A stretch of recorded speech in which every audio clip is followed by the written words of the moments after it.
Alright, so welcome back. Today I'm going to be going over a lot of free stuff that I got recently, but before I go over all the models, I'm going to talk about how I got them, so I will get into that first. The club I go to accepts donations, and they got a fairly large donation of older models, and they very much did not need all of them, and they had a whole bunch on their table that they wanted to get rid of in their sort of boardroom, and basically told me and another person that if we wanted 10 of the things, we could have it so long as we helped them clean up and box most of it up to be stored for a while. So we did, and that's basically how I got everything here. And there's also two things in this that were not related to that, which I'll just start with quickly. It's just a bunch of wire. This was on the free table of a place, which is different, but just thought I'd mention that because it'll be useful. But now I'll get into the actual items. I'll start with the rolling stock, and technically in total there are 11 things, but one of them was just because it was in the same box as another thing. So the first thing, and most boring of the rolling stock, is this Tyco flat car, which was just thrown in a box with something else, which I didn't even notice until just recently.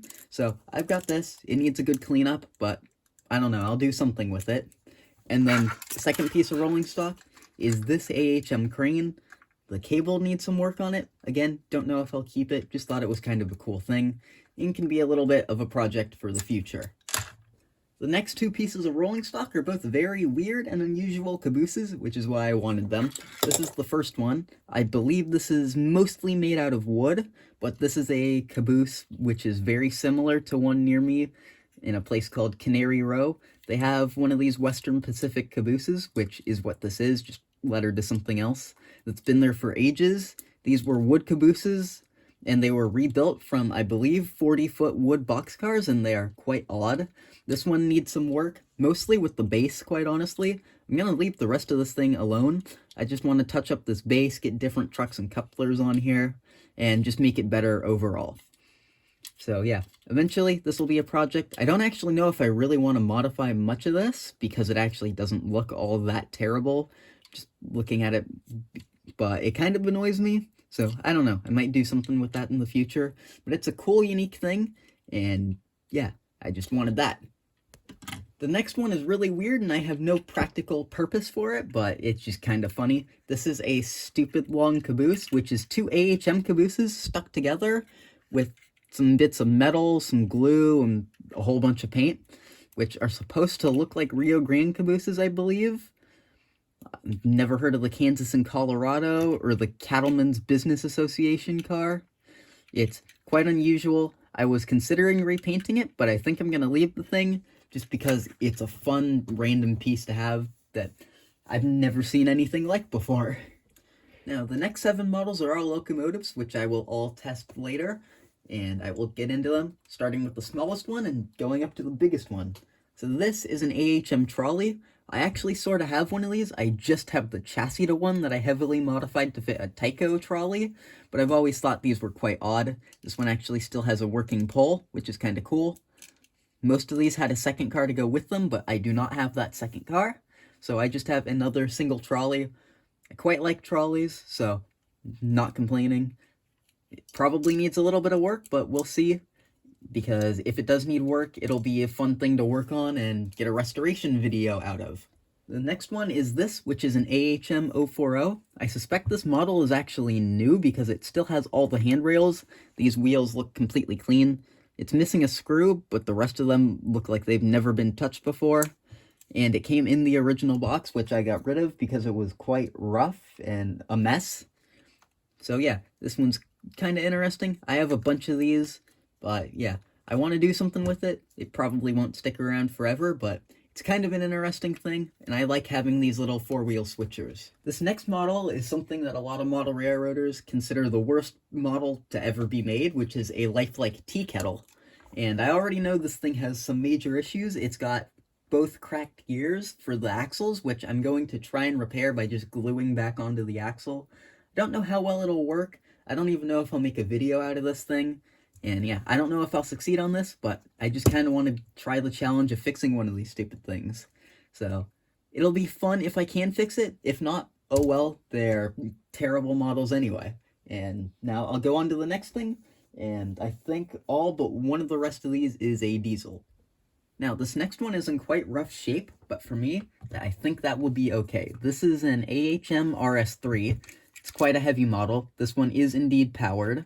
This one does look like it had been used, considering this is quite rusty, and it's also pretty worse for wear cosmetically. There's a lot of paint missing here. There's a massive hole here. The windows are completely trashed.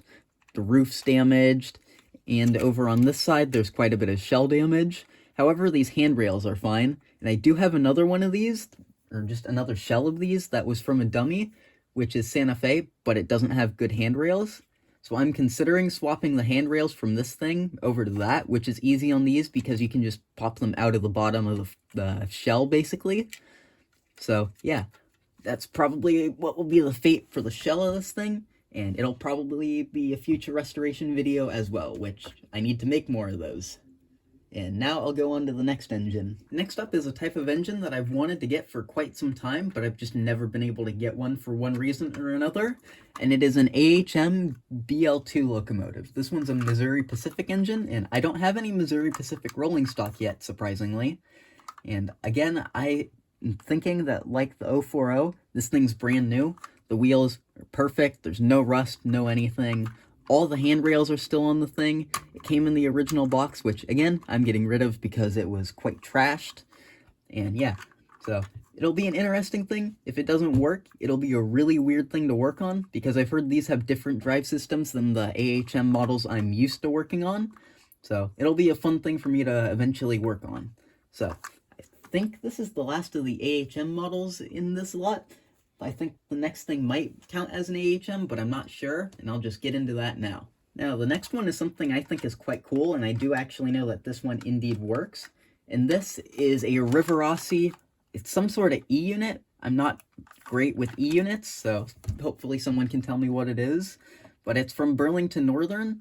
The paint isn't the greatest on this thing, but I thought this was quite cool. And I don't actually have any E-units, and I don't think I've ever had any that work, so it'll be a quite interesting addition, which, yeah, I need to get some BN or some similar passenger cars in the future, or I could just use it for freight. But, yeah, I don't have exact plans, but it'll be kind of an interesting thing to have around, and I don't even know if I'll need to restore this thing, because from the little bit I've seen, it works great. And the last thing is a Mantua Pacific. I have not actually owned one of these. I've seen a whole bunch, and for one reason or another, have not bought any of them. This one's in very rough shape. It's got a very corroded shell.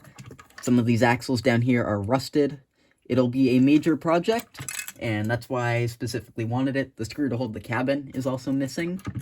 There was another one of these, but I decided to go with the more beat-up one because we can get rid of and sell the other one as a club and have it be good for everyone. And this one was quite rough and probably wouldn't last, so I decided this would be the better one to take. So it'll be a fun project. It's got to get mechanically and cosmetically restored at some point.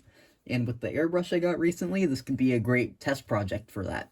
So now I'll clean everything up, set up my track, and we will test all these models out. Alright, so I've got all the engines lined up to test in order from the ones I think are least likely to run to the ones I think are most likely to run. So I'm going to take them all over to the track and we'll test them all one by one. So first up we have the Lifelike tea kettle, so I'll give it some power. It looks like nothing that way. And nothing that way. I did hear a little bit of a hum, so the motor might be seized, but I do also know this thing has some cracked gears, so it'll be an interesting project to work through. So, on to the next engine. So next up we have the Tyco 460, and I'll give the thing some power. And it seems like I have a short circuit on this one. So that'll be an interesting one to sort out. It's got a lot of corrosion and whatnot, so it'll be a pretty difficult thing to get running again. So, on to the next engine. Next up is this quite destroyed AHM, some sort of Alco, I forget which exact type. But I don't have any hopes of this thing running because one of the brushes fell out, so I'm just going to see if it'll do anything anyway. And as I guessed, absolutely nothing. So, on to the next engine. Now, I think these next few things will have a pretty high chance of running. This one is the AHM trolley, which I will just give some power. And nothing. Nope. Oh, now it's doing something.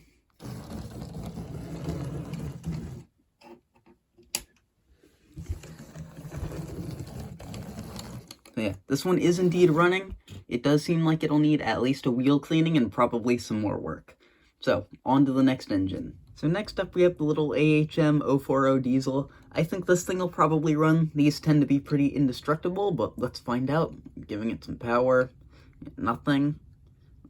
Well, now the light's on, and I do not have anything at all from the motor. So it could be a broken wire, it could be something completely wrong with the motor, like with the other AHM, just a brush falling out. So we'll have to find out at some point in the future. So now on to the next engine. Next up we have the AHM Tempo BL2. I'm pretty sure this thing will run. It was basically new in the box. I don't think it's ever been run before. The wheels are basically perfectly clean. So let's see how it runs. If it does. Did something briefly. And it does indeed run. It's not perfect, it'll need some oil probably. But the thing does indeed run. So, on to the final engine. And finally we have this Rivarossi E-unit, which I just think it'll run. I don't have any other Rivarossi diesels, but I've heard that they are pretty good, so I will give it some power. And nothing. Oh, there it goes.